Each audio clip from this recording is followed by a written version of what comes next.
Hi guys, so today I'm going to be doing this awesome Venom inspired body paint thing. So if you guys like it, please don't forget to give me a thumbs up and subscribe. And if you want to share this with your friends, I won't have any complaints about that at all. So what I started off doing is I covered my eyebrows using Spirit Gum just to make sure they stay as close to my face as possible. And so they don't get in the way because I want this to be as smooth as I can. So what I did here was I actually started outlining the design that I wanted to do. So the easiest way to do this is to actually just look at a picture. Believe me, I was staring at that picture for a while. I have the exact picture I was looking at linked on my blog down below. And yeah, for this I would highly recommend to use some kind of like white eyeliner or a cream makeup, just because white is a lot easier to take off and start over with than it is with, like, say if you're using black. Black is not so forgiving. So what you're gonna do is just outline the eyes, the like antenna looking things he has. I also did this to outline the mouth, the teeth, everything. I like to have a plan sometimes when I'm doing things. Very rarely do I actually plan these things.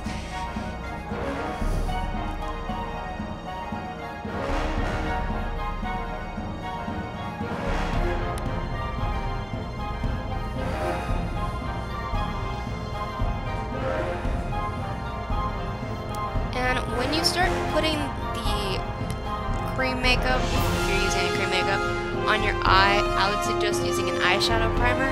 I didn't because I didn't. But if, like, say if you're gonna go to Comic-Con or anything like that, and you're gonna go like this, I would definitely use it just to prevent any creasing in the eye area. And again, with the outlines, you want to take your time because this is the foundation for your body paint. And believe me, it's trying to do this without an outline is really hard. So yeah, and then for the mouth, it's pretty straightforward. Big and down my chest. That could possibly be skewed in a very, very different manner than I intended. But yeah. So with the teeth, in the picture that I was looking at, he had sharp pointy edges on the top and bottom, I'm guessing because of his gums. So that's what I did. And while I was doing the teeth, I was like, yeah, I'll just fill them in because they're going to be white later anyway. So I went ahead and did that. Now the teeth on the top of his mouth are actually a little bit different than the ones on the bottom of his mouth. On the bottom of his mouth, they're pretty much just like almost like shark fins. And for those, to make them a little more realistic later, I did fill them in a different way, which I'll show you. We'll get to that. I'm getting ahead of myself. Yeah, and then for the tongue, I started off right in the middle of his mouth and started drawing it out. For the second line, though, I drew it close to the bottom one just to make it look like it was turning a little bit. Make it look a little more 3D. Yeah. And then fill everything in with white.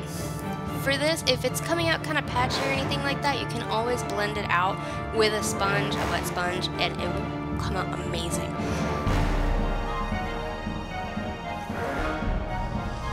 And then just to make sure that everything is exactly the way I wanted it, I set it with some white eyeshadow. If you have a translucent powder, you can use that. If you have white powder, you can use that as well. And it should start to look a little something like this. And I also set the teeth as well, just to let you guys know. Now, before I started painting everything else black, what I did was I took an angled brush and started outlining everything just so I can still have those crisp edges.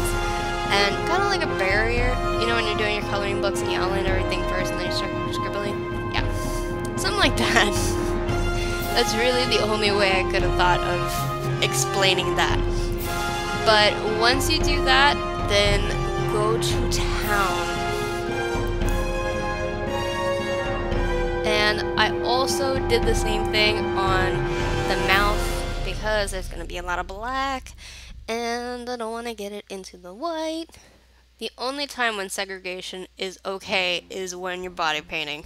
You don't want some of your colors to mix because sometimes you just don't want that to happen. And now I sound like a racist. Congratulations to me. And for this, I left some gaps in the black just to kind of look like the Venom suit isn't like completely done taking over. In my mind, it works. Let me know down in the comments below if you guys actually think that it works or not. I want to know. And then for his gums, I did it in blue, kind of like a bluish purplish. A lighter shade first for the gums, and then to give it a little bit more three-dimensionalness, I went over each one of the teeth, like around right at the gum line, to just put a little bit of a dark color there to kind of make them look like they're popping out a little bit, like Venom has gingivitis. There you go. And then once you've done all that, you can set it with a black eyeshadow on the black part. Yeah. And then paint your tongue red. And what I did for this is, for the tongue, I just did a regular red, and then for the line, I mixed that same red that I used with a little bit of black, and it just made it look a little bit more three-dimensional. And again, anything that you contour, you're going to want to highlight, so I highlighted right under, and boom, magic. And because I wanted to try to make the gaps look a little more 3D, I also highlighted those in white. So this is what it should look like, and I'm really proud of it. So I hope you guys liked it. If you guys have any other requests, let me know down below. My awesome cousin requested this, so thank you so much, Joseph. I love you. And I'll see you guys next time. Bye!